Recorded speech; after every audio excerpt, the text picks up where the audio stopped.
Selamat datang di Ngalor Ngalbum Horor. Selamat datang kembali di album film dulur-dulurku yang sudah lama subscribe, yang baru subscribe, ataupun yang belum subscribe. Ya kayak kamu yang tinggal mencet aja jempolnya tremor kayak kamu itu ya. Balik mana ambil aku Icang dan ya, aku turutin keinginan kalian yang udah nggak sabar plot twist India he lagi, Cak. Karena kali ini kita akan mengalor film bergenre misteri thriller sci-fi yang sangat cakep sekali, yaitu Mayavan tahun 2017. Mengisahkan tentang pembunuhan berantai yang terjadi di India. Namun anehnya lur, pelakunya selalu berbeda-beda, namun cara membunuhnya selalu sama. Bahkan mereka juga menunjukkan sikap yang serupa. Apakah yang sebenarnya terjadi? Langsung aja kita ke requestan pertanyaan terkutuk dari dulurku Rizky Dewi ya. Cak, kalau umur abang sudah 50, apa yang terjadi jika makan cabai 159.248? Masih aman, segitu masih aman lur. Aman lah segitu. Kecuali kalau sebanyak 2.897.439 baru nggak kuat. Monggo skecaken. Pada tahun 2037, tepatnya di kota Trichy, negara bagian Tamil Nadu, India, terlihat seorang pria sebut saja Paijo yang menyuntikkan suatu cairan ke pergelangan tangan pria tak dikenal yang kita panggil Tukiman lur ya. Kedua tangannya diborgol ke kasur dan sepertinya dia sedang koma. Setelah itu film pun mundur ke 20 tahun sebelumnya, yaitu tahun 2017 di kota Chennai, India. Seorang dokter ahli saraf senior baru saja meninggal dan trainer gym beliau bernama Dina datang ke sana untuk melayat, yang mana selama 6 bulan terakhir Dina sering bersama dokter saraf tersebut.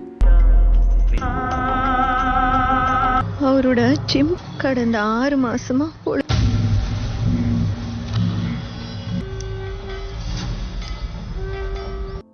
Lalu scene pun beralih ke seorang polisi muda bernama Kumaran yang sedang mengejar maling di area pemukiman. Akan tetapi Kumaran terkejut karena tanpa sengaja dia melihat Dina yang mengkoitkan istrinya sendiri. Sangat terlihat psikopat banget ini orang lur. Tatapannya dingin, dia tidak merasa bersalah sama sekali, dan dengan santainya meperin darah ke tembok sambil nyebat rokok berwarna hitam. Namun Kumaran teringat kejadian di masa lalu yang berkaitan dengan darah di dalam air. Sontak karena melihat ada polisi, Dina pun kabur dan Kumaran langsung mengejarnya. Namun di tengah area sepi yang penuh puing, Dina langsung memukul Kumaran dengan batang besi dan akan membunuhnya. Inilah seorang penyihir.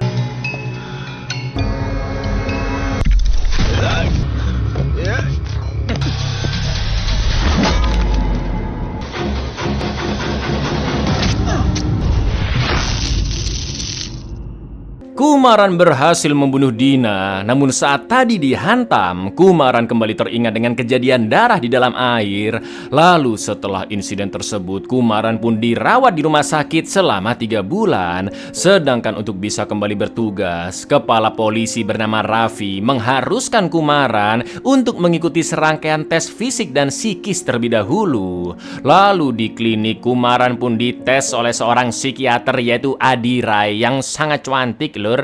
Dan setelah ngobrol ngalor ngidul, Adirai pun mengatakan bahwa Kumaran masih dihantui oleh insiden itu dan harus menjalani perawatan dulu sebelum bekerja lagi.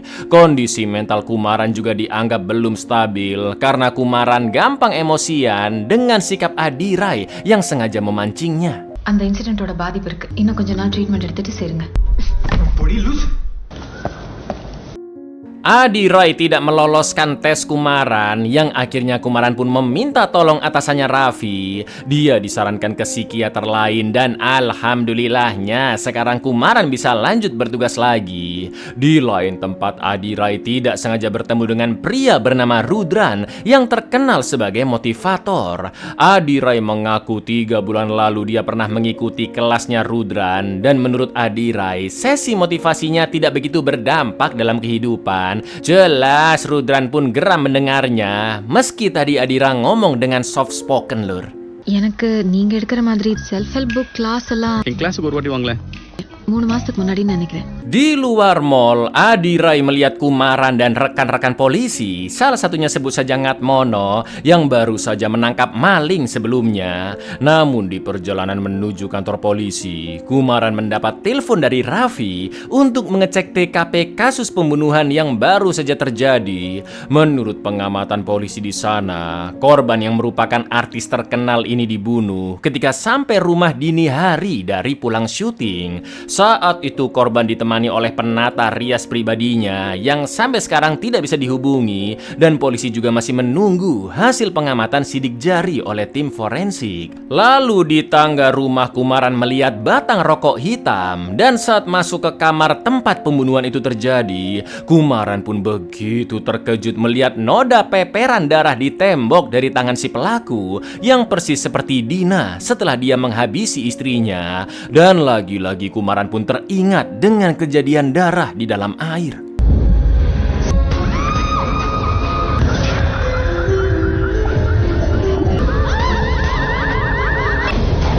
Kumaran pun membayangkan betapa sadisnya korban dibunuh di sana, dan emosi Kumaran mulai tidak stabil, yang akhirnya dia langsung kabur menyewa hotel terdekat untuk menenangkan diri. Di lain sisi, Adira yang membuntuti dari mall tadi datang menemui Kumaran di kamarnya, dan Adira mengatakan jika Kumaran memang butuh bantuan psikologis. Akan tetapi Kumaran yang tersulut emosi langsung menampar Adirai, dan Ngatmono yang melihat itu meminta Kumaran untuk menginap di rumahnya agar bisa lebih tenang. Lalu sesampainya di sana, anak istri Ngatmono pun pergi karena mereka memang mau liburan, lur. Namun tak lama kemudian lagi-lagi Adirai datang dan menyuntikkan obat untuk menenangkan Kumaran. Jelas Kumaran sempat melawan, tapi akhirnya dia mau diobati karena merasa pikirannya sangat terganggu. அவர் டிபார்ட்மெண்ட்லேயே ரொம்ப நம்பிக்கையான கொஞ்சம் கவனமாக பாருங்கள் மேடம். என்ன மறைக்கிறேன்? ஏய் வெளில போ. இந்த ஊசியை போட்டுக்கோங்க, நான் போயிடுறேன். Karena tiba-tiba kabur dari TKP, Kumaran pun kena semprot atasannya Raffi. Sekarang Kumaran benar-benar mendengarkan saran Adirai, yaitu istirahat selama 15 hari, dan Raffi juga mengizinkan Kumaran untuk cuti. Keesokan harinya Kumaran pun mulai menjalani sesi terapi dengan Adirai yang sepertinya tumbuh bibit-bibit cinta di antara mereka, lur. Ya saya juga mau loh mbak kalau konsul privat kayak begini. Ya lagu India dulu, lur. மூளை பரபரப்பா இயங்குறத கட்டுப்படுத்த தான் ஹெல்ப் பண்ணும்.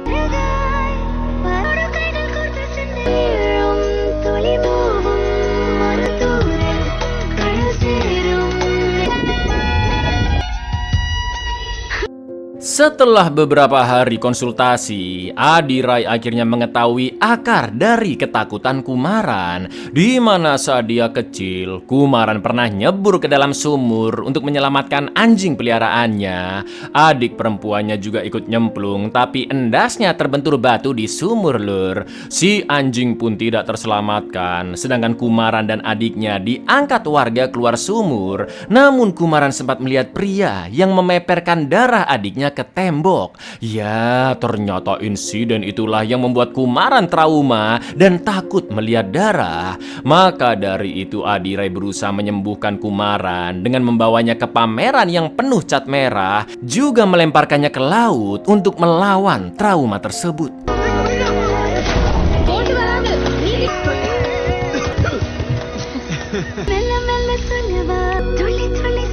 Untuk melengkapi penyembuhannya, Kumaran pergi ke seminar motivasinya Rudran bersama Adirai, dan di sana Kumaran hampir emosi dengan pria sebut saja Suparjo yang tidak mau geser tempat duduk. Di lain sisi, Rudran ini orangnya agak unik, lur, karena dia selalu membawa anjing peliharanya kemana-mana, termasuk saat seminar. கொஞ்சம் தள்ளி உட்காருங்களா? சேர்ந்து உட்காரு. அங்க போய் உட்காரலாம். Setelah menyelesaikan pengobatan dari Adirai, alhamdulillahnya kondisi mental Kumaran sudah sangat membaik dan dia pun kembali bertugas. Lalu Raffi meminta Kumaran lanjut menyelidiki kasus Dina dan si artis yang terdapat banyak kesamaan selain peperan darah di tembok, mulai dari alat pembunuhnya yaitu pisau dapur, luka tusuk di perut kedua korban, sampai rokok hitam di TKP.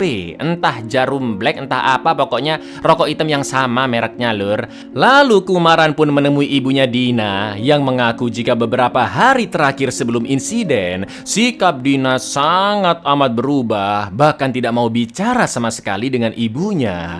Dina juga berhenti mengajar di gym dan mulai merokok serta membaca buku-buku bahasa Inggris seolah-olah menjadi orang yang berbeda. Setelah itu Kumaran menemui rekannya si penata rias yang sampai sekarang masih belum diketahui keberadaannya.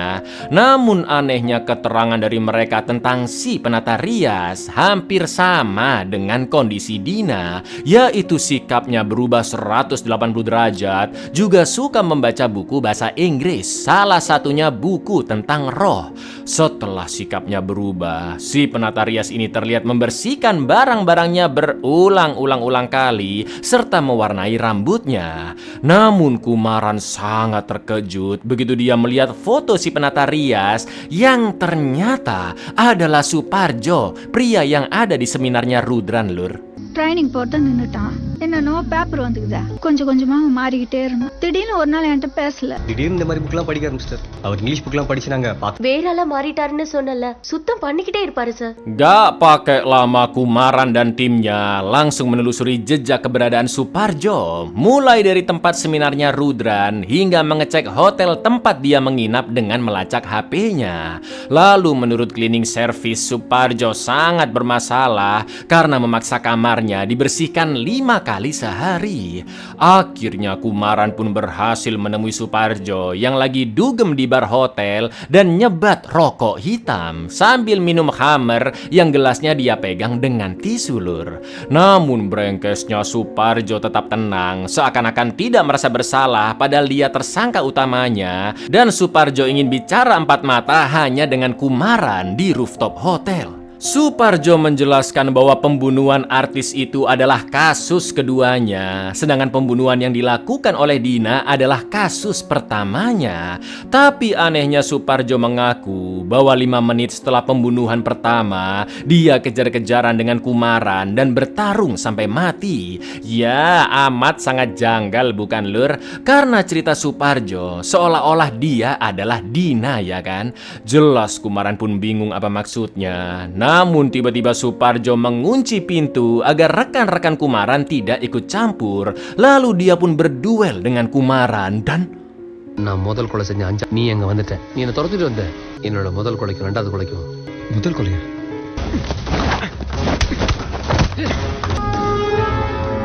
இந்த உடம்பு waste. Sebelum Bun-Bun, Suparjo sempat berkata jika tubuhnya sudah tidak berguna lagi, yang mungkin Suparjo dalam pengaruh suatu sosok misterius sama seperti Dina. Insiden tersebut membuat Kumaran dan Ngatmono kena tegur habis-habisan, juga mendapat peringatan keras dari pejabat tinggi kepolisian karena mereka dianggap telah membunuh Suparjo.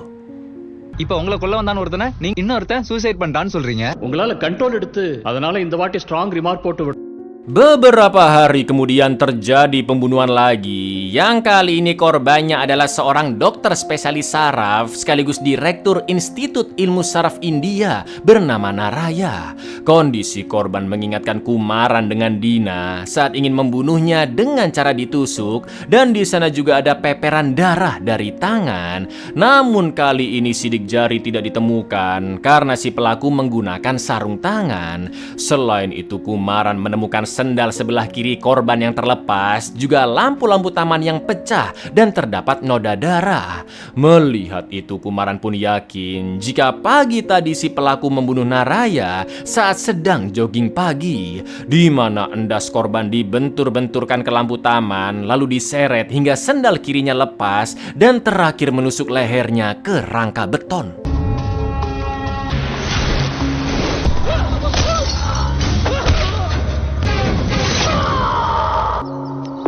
Bersama timnya, Kumaran pun menyelidiki kediaman Naraya dan meminta bawahannya untuk mengecek nomor seri pistol yang ditemukan di meja kerja Naraya. Selain itu, Kumaran juga menemukan buku milik Rudran, tapi anaknya mengaku Naraya tidak pernah mendatangi seminar motivasi Rudran. Dari sana, Kumaran pun menemui Rudran yang anehnya lur, dia menunjukkan gelagat mirip pembunuh-pembunuh sebelumnya, seperti nyebat rokok hitam sampai memegang gelas air putih dengan tisu. Padahal menurut resepsionis, Rudran tidak pernah merokok, dan sejak 4 hari lalu anjing peliharaannya terus menggonggong ke Rudran yang akhirnya diikat di luar gedung, seolah-olah si anjing ini tidak mengenali pemiliknya.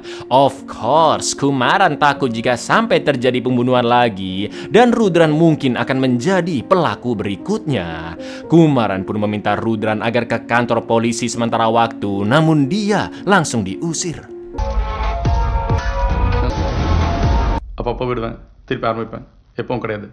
Sir எத்தனை நாளா ஸ்மோக் பண்ணிருக்காரு? இதுக்கு முன்னாடி ஸ்மோக் பண்ணிருக்காரா? இல்ல சார் இல்ல. சாரை பார்த்து ஒரு 4 நாளா வெறித்தனமா கொலை, அதான் வெளியே கட்டி போட்டு வைக்க சொல்லியிருக்காரு. Get out. Demi menangkap Rudran, Kumaran pun nekat menggunakan kekerasan, yaitu dengan mengutus bawahannya untuk menyamar dan merebut dompet Rudran. Mereka pun kejar-kejaran hingga ke sebuah pabrik. Setelah itu Rudran diguyur dengan puing-puing batu. Sontak Rudran menjadi tantrum karena tidak kuat melihat sekelilingnya yang berantakan, serta jasnya menjadi kotor. Tak lama kemudian Kumaran datang membawa anjingnya Rudran yang terus menggonggong, dan karena sangat terganggu dengan suara itu, Rudran pun memukul guguk kesayangannya sampai mati lur.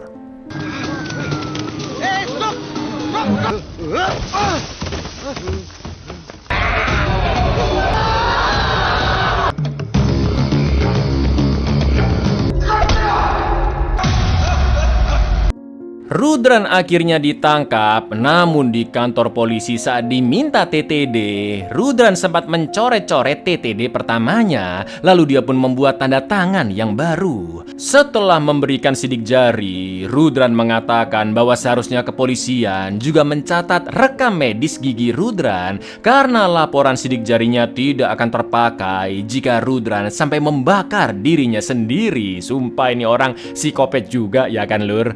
Lalu menurut forensik, tanda tangan yang dicoret tadi menunjukkan nama Pramod. Maka dari itu Kumaran akan menyelidiki orang-orang sekitar Rudran untuk mencari tahu siapakah sosok Pramod tersebut. Dental record எடுக்கணும், உடம்பு முழுக்க கொளுத்திக்கிட்டா கைரேகை வச்சு என்ன பண்ண. அவங்க சஜஷன் படி இதை பிரமோத்னு ஸ்பெல் பண்ணலாம். ஒருத்தர் ஞாபகம் மறதில்லை, நம்மளோட மெயின் சென்ட்ரல் நோட் ருத்ரன். இப்போ நம்ம அவனை சுற்றி தான் வட்டம் போட முடியும். Kepolisian mulai menyelidiki orang-orang sekitar Rudran serta menggeledah ruang kerjanya Naraya. Namun dari keterangan istri Naraya, Pramod dulu pernah bekerja dengan Naraya di Institut Ilmu Saraf India, yang ternyata setelah ditelusuri Pramod sudah meninggal 6 bulan lalu. Sedangkan istri Pramod sedang koma di rumah sakit karena jatuh di dekat sumur rumahnya. Kumaran dan Ngatmono pun disarankan menemui rekan kerjanya Pramod, yaitu Pak Yuda. லெஃப்ட்ல இருக்கிறது ஃபார்மர், அந்த ஆர்மி ஆபீசருக்கு நீங்க கேட்ட பிரமோத் வைஃப் மட்டும் தான். அவங்க இப்போ கோமால இருக்க, கொஞ்சம் கிரிட்டிக்கலான கண்டிஷன் தான். அதுல பிரமோத்க்கு ரொம்ப எரிச்சல், ஏன்னா அவன் தான் ஆக்சுவலா டைரக்டர் ஆயிருக்க வேண்டியது. Pak Yuda pun menjelaskan bahwa dulu Pramod iri dengan Naraya karena seharusnya Pramod yang lebih jenius bisa menjadi direktur institut. Apalagi beliau adalah peraih medali emas se-India bidang ilmu kedokteran, memiliki gelar dokter ilmu saraf, menguasai pengobatan SIDA, sampai belajar nanomedis dan menjadi lulusan terbaik universitas. Lalu di usianya yang ke-50, Pramod juga membuat terobosan penelitian ilmu saraf, namun itu dirahasiakan karena penelitian tersebut diatur oleh pemerintah pusat dan tidak bisa diberikan begitu saja meski untuk kepolisian sekalipun. All India medical சயின்ஸ்ல எம்பிபிஎஸ்ல யூஎஸ்ல neuro science doctorate, அதை ரிவீல் பண்ற அதிகாரம்லாம் எனக்கு சுத்தமா என்ன சார், போலீஸ்ட்ட கூட சொல்ல முடியாது. நாராயணனோட அவ்வளவு புத்திசாலியா சார்? என்ன நெருங்க முடியாது. Is a wizard. Setelah itu Kumaran dan Ngatmono mulai menjelaskan detail ketiga kasus yang terjadi. Tapi baru aja menjelaskan tentang kasus pertama, Yuda ternyata mengenali Dina sebagai pelatih gymnya Pramod. Ya, itu artinya di awal film saat Dina melayat ke dokter ahli saraf, saraf, ternyata beliau adalah Pramod, Lur. Lalu Kumaran lanjut menjelaskan di mana pembunuhnya berbeda-beda namun memiliki kebiasaan yang sama, seperti terlalu obsesi dengan kebersihan sampai menjadi perokok yang warnanya selalu hitam. Para pelaku juga terang-terangan meninggalkan sidik jarinya dan langsung bundir saat akan tertangkap, kecuali di pembunuhan Naraya karena pelakunya menggunakan sarung tangan. Mendengar itu, Yuda pun langsung menunjukkan rokok milik Pramod yang ternyata sama dengan milik para pelaku pembunuhan, Lur. Yuda juga semakin terkaget-kaget saat Kumaran mengatakan jika Rudran sempat menuliskan tanda tangan Pramod. Deena பிரமோதோட trainer அவன் கூட ரொம்ப க்ளோஸா இருப்பான். அதாவது ஒரு தண்ணி கருப்பு கலர் ரோஸ் ஒரு பர்டிகுலர் பிராண்ட். ஆனா அந்த கொலையாளியை நெருங்கி எப்படியாவது கஷ்டப்பட்டு சூசைட் பண்ணிக்கிறான். முதல்ல பிரமோதன் சைன் பண்ணிட்டு அப்புறம் அடிச்சுட்டு தான் அவனோட சைனை போட்டுறான். இதுவா பாருங்க சார், இதான் sir. Setelah mendengar penjelasan itu, Pak Yuda pun terpaksa akan membeberkan penelitian Pramod di depan para pejabat kepolisian, termasuk Kumaran dan Ngatmono. Namun Yuda meminta agar penjelasan ini jangan sampai bocor ke media karena bisa memicu kekacauan. Jadi Lur, Pramod menamakan penelitiannya yaitu Project Mayavan yang bertujuan untuk menggandakan manusia. Contohnya mengcopy pikiran seseorang yang dimasukkan ke dalam alat semacam hard disk. Pramod mengawali penelitiannya dengan otak tikus karena memang mekanismenya memiliki banyak kesamaan dengan otak manusia, di mana Pramod menyuntikkan gel elektronik silikon ke dalam otak tikus tersebut, kemudian memasang ribuan nanotransmitter berukuran sangat amat kecil ke setiap saraf otak.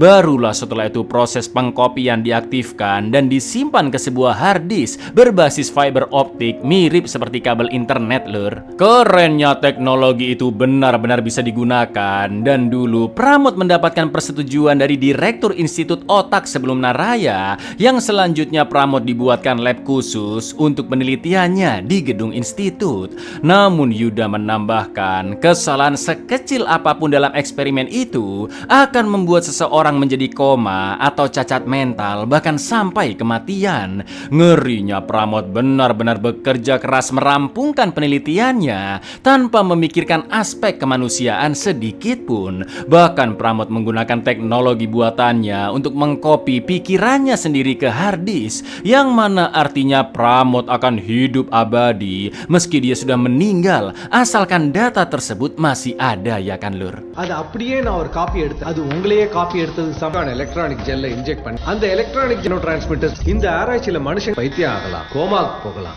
Pramod இந்த technology use பண்ணி இதுக்காகவே இன்ஸ்டிடியூட்ல ஸ்பெஷலா அவன் மூளையிலே இது எலக்ட்ரானிக் கம்ப்ளீட்டா டிஜிட்டலா ஹார்ட் டிஸ்க்ல. இன்ஃபேக்ட் அவன் எங்க கூட இந்த இன்ஜெக்ட் பண்ண அந்த ஜெல் அவன் மூளைக்குள்ள. Kejeniusan Pramod benar-benar terbukti karena tubuhnya tetap sehat walafiat meski sudah disuntik gel silikon. Lalu semua orang di ruangan itu pun terkejut saat Yuda mengatakan bahwa data di dalam hard disk tersebut dapat dimasukkan ke dalam pikiran orang lain. Dengan ini benang merah antara tiga kasus terhadap Pramod semakin jelas. Setelah itu Yuda lanjut menjelaskan, ketika Naraya naik menjadi direktur yang baru, dia pun langsung membatalkan penelitian Pramod karena dianggap tidak etis dalam aspek kemanusiaan. Bahkan Menteri Kesehatan juga melarang proyek tersebut dan menuding Pramod melawan takdir Tuhan. Apalagi penelitian itu sudah menyebabkan seseorang jatuh koma. Itulah mengapa meski Pramod lebih jenius, namun Pak Menteri memilih Naraya sebagai Direktur Institut Ilmu Saraf yang baru karena lebih memiliki rasa empati terhadap kemanusiaan. Lalu setelah pertemuannya dengan Pak Menteri, Pramod tidak ada kabar lagi selama beberapa hari dan tiba-tiba dia sudah meninggal. Science மேன்கைண்டுக்கு ஹெல்ப்ஃபுல்லாக தான் இருக்கணும், ஆபத்தா மாறிடும். நான் ரிசைன் பண்ணிடுறேன். நீ என்னடா இன்னொருத்த என்ன கொடூரமான மனுஷனா? ஆமா, சயின்டிஸ்ட்னா என்ன சைக்கோவா நீ? அதுக்கப்புறம் அவர் எங்க கான்டாக்ட்ல ஒரு நாள் அவர் இறந்துட்டாருங்கிற. Begitu melihat gestur tubuhnya Rudran, Yuda pun 100% yakin jika Pramod sudah ada di dalam otaknya. Lalu untuk mengorek informasi, kepala polisi mengizinkan Yuda memakai serum kebenaran hasil penelitian dari lab yang sebenarnya tidak boleh digunakan. Tapi kali ini diberi pengecualian karena kasusnya berada di luar jangkauan hukum. Lalu setelah disuntik serum kebenaran, Rudran menjadi tidak sadarkan diri sendiri dan mulai menjawab pertanyaan Yuda dengan jujur. Rudran mengaku jika dirinya adalah Pramod yang dulu sudah menanamkan pikirannya ke dalam otak orang lain, yaitu Dina, berupa ribuan pemancar nano super kecil yang dia lakukan di laboratorium pribadinya, dan lab itu dibangun sendiri entah di mana. Lalu ketika sadar, Dina tidak langsung berubah menjadi Pramod, tapi agar ingatan kopiannya itu bisa aktif lur, Pramod harus mati terlebih dahulu. Yang akhirnya Pramod pun nekat bun-bun di labnya, dan setelah itu pemancar di otak Pramod pun mengirim sinyal ke mesin di lab, berlanjut ke tiang-tiang seluler seperti sinyal telepon, dan begitu tiba di otaknya Dina, pemancar nano pun aktif untuk menimpa pikiran Dina dengan milik Pramod. Sontak kesadaran Dina pun langsung mati, dan sekarang tubuhnya dikendalikan secara penuh oleh Pramod dengan memori terbaru dari jasad Pramod di lab yang sudah mati. Selama berada di tubuh barunya, memori Pramod juga otomatis akan mengupdate harddisknya yang berada di lab. Pantes aja emaknya Dina bilang kalau sikap anaknya benar-benar berubah ya kan lur. Lalu sebelum mengkoitkan istrinya, Dina alias Pramod pergi menculik Suparjo si penata rias untuk dipasangkan pemancar nano. Jadi begitu Dina mati, memori Suparjo akan langsung ditimpa oleh kesadarannya Pramod luar biasa edan. என் மூளையோட நான் செலக்ட் பண்ண enzyme trainer என்னோட பரிசோதனை விட்டு என் உயிரை நானே சாக்கடிச்சு திரும்பி கண் முழிக்கும் போது அவனுக்குள்ள வர வர நீ செய்யறத பார்த்தா என் புருஷன் நினைக்க. Selain itu, Pramod juga menjelaskan motif pembunuhan yang dia lakukan, bahwa korban pertamanya yaitu istri Dina dibunuh karena kebanyakan protes sikap suaminya yang berubah dan nyebat terus-terusan di rumah. Lalu korban kedua yaitu Simba artis, dulu dia pernah tidak sengaja menabrak Pramod hingga jusnya tumpah, dan saat itu Pramod juga ditampar oleh Suparjo penata riasnya karena terus nyerocos. Pramod pun menjadi dendam ke mereka karena dia sangat amat perfeksionis dan mencintai kebersihan lur. Megang gelas aja pakai tisu, dan darah korban selalu dipeperkan karena Pramod merasa jijik. Lalu setelah mbak artis terbunuh, Kumaran sempat melihat Suparjo di seminarnya Rudran, yang kemungkinan besar di saat itulah Suparjo alias Pramod membawa Rudran ke labnya dan ditanamkan pemancar nano. Rudran akhirnya dirasuki oleh Pramod tepat setelah Suparjo mati. Maka dari itu, untuk mengakhiri pembunuhan selanjutnya, Kumaran harus mencegah Rudran mati atau mencari tubuh selanjutnya yang akan dirasuki. Namun cara paling efektif adalah menghancurkan harddisk berisi pikiran Pramod di lab pribadinya yang entah di mana keberadaannya. Di lain sisi, Rudran terus berusaha melawan dari efek serum kebenaran dan ருத்ரனை கொல்லணும், அடுத்த ஆளுக்குள்ள போக முடியும். யார் ஆக்டிவேட் ஆவாங்க? Come on doctor, யாரு? untungnya Yuda hanya mengalami luka ringan, sedangkan Rudran masih hidup. Setelah itu Kumaran dan timnya mengecek kediaman Pramod dan tidak menemukan apa-apa. Namun terdapat sumur di halaman belakang di mana istri Pramod pernah terjatuh dan sekarang masih koma. Setelah itu Kumaran dan Ngatmono menemui istrinya Pramod yang masih koma di rumah sakit, lalu menyuruh suster yang menjaganya agar segera menelpon Kumaran jika istri Pramod sudah siuman. Selanjutnya Kumaran meminta bantuan Adirai untuk menganalisa 134 profil orang-orang terdekatnya Pramod, dan didapatkanlah 15 orang yang menurut Adirai adalah orang berikutnya yang akan dirasuki Pramod ataupun akan dia bunuh. Salah satunya adalah Kumaran sendiri. Karena ke-15 orang ini memiliki rekam medis yang kuat, juga status sosial tinggi di masyarakat. Lalu ke-15 profil tersebut ditunjukkan ke Rudran dalam bentuk tes poligraf, yaitu tes kebohongan yang akan dipandu oleh Adirai. Akan tetapi Pramod begitu cerdas karena dia bisa membuat dirinya sangat tenang lur hingga tes berakhir tanpa menimbulkan kecurigaan sedikit pun.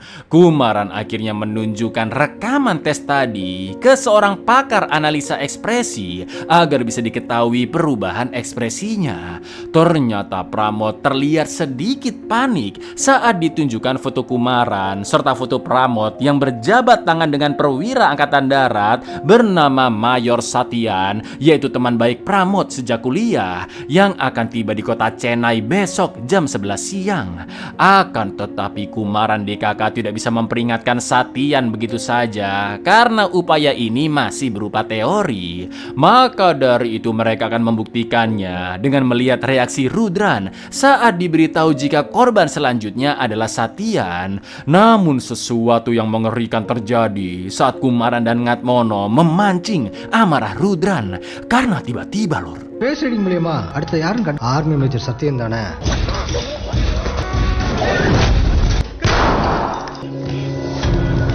Untungnya Ngatmono selamat, namun Rudran terkena luka tembak cukup parah. Sementara itu berita di TV simpang siur membahas rentetan kasus pembunuhan dan kematian akhir-akhir ini yang begitu janggal. Setelah itu Kumaran dan timnya pergi menemui Satyan yang sebentar lagi pesawatnya akan mendarat lur. Sedangkan Ngatmono masih berada di rumah sakit tempat Rudran dirawat. Tapi yang terjadi...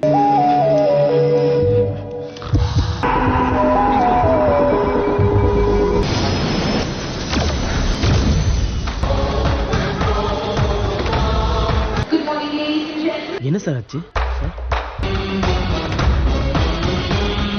Tepat setelah Rudran mati bun-bun, kesadarannya langsung mengaktifkan pemancar nano di otak Satyan. Ya, ternyata orang selanjutnya yang diambil alih Pramod adalah Mayor Satyan lur.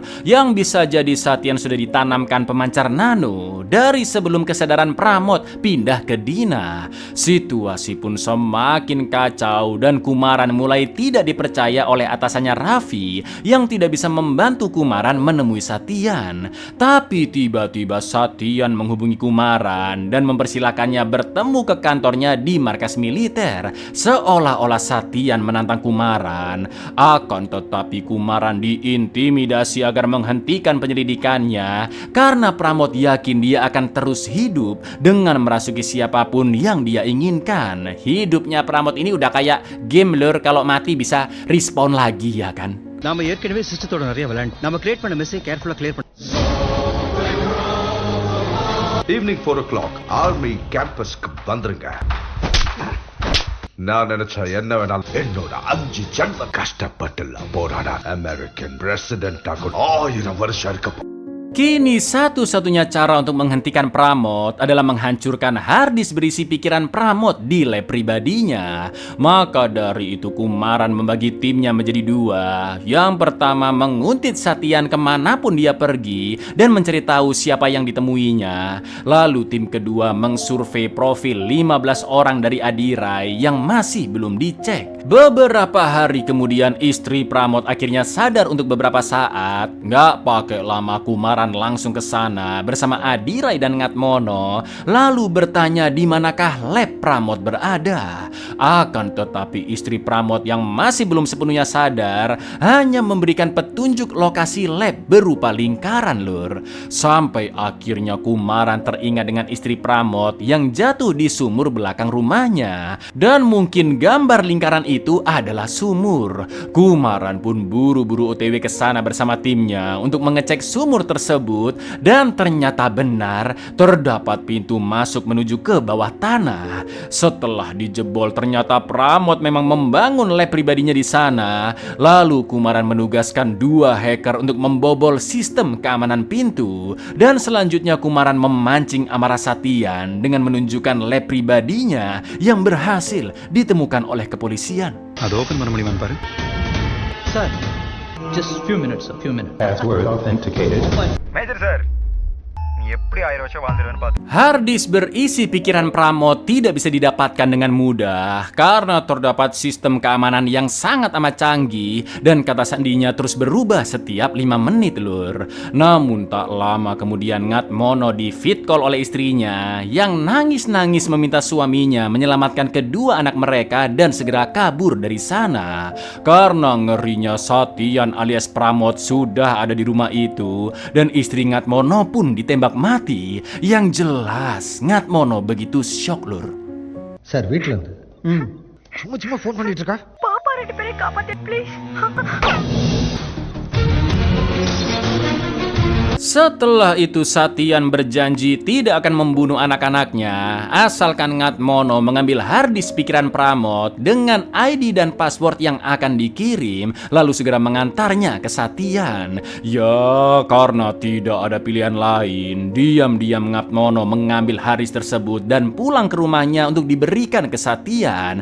Namun untuk berjaga-jaga Ngatmono memasang kamera tersembunyi di bajunya agar dia memiliki bukti video jika sampai terjadi apa-apa dengannya. Sesampainya di rumah, Ngatmono pun sangat terkejut melihat jasad istrinya. Dan ketika Satyan sudah mendapatkan harddisk tersebut,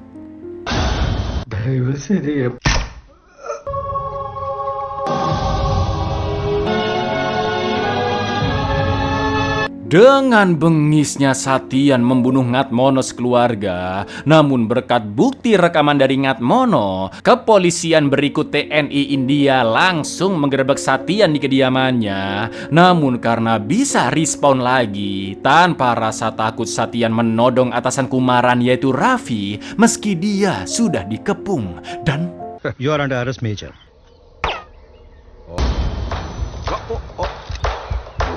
என்னாச்சு? Defend Pani bhai, night wara. For your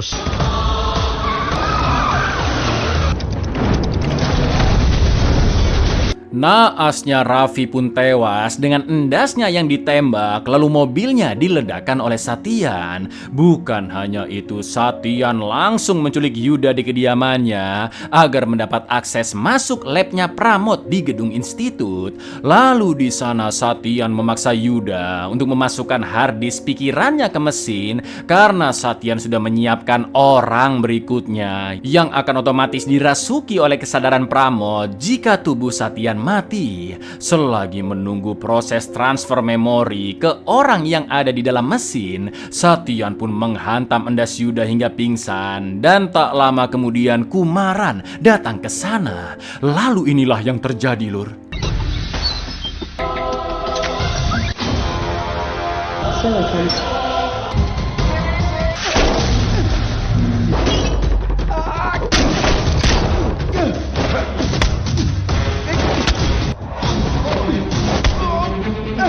Meski Satyan seorang perwira militer, tapi di pertarungan jarak dekat Kumaran lebih unggul karena dia lebih muda dan tubuhnya lebih bugar, ya kan? Namun sayang proses transfer sudah selesai, yang mana artinya Pramod akan hidup kembali di tubuh baru jika Kumaran membunuh Satyan. Sungguh keputusan yang sangat-sangat amat sulit bagi Kumaran. Lalu dia pun begitu terkejut ketika melihat sosok yang keluar dari mesin. Karena ternyata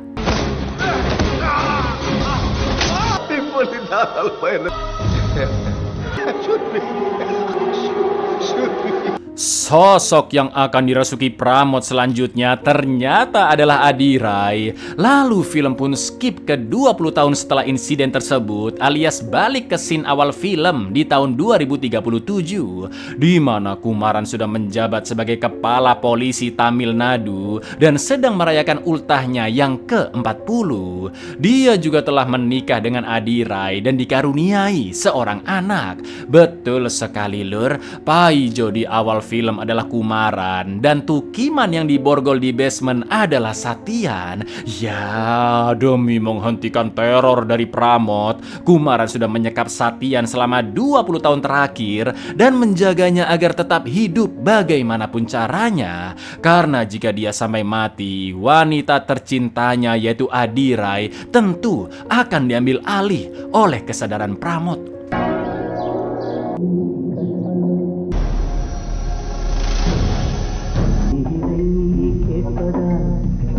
Abuyar, meski kualitas visualnya nggak terlalu bagus, tapi dari sisi plot cerita ada aja gebrakannya India satu ini, ya kan, Lur?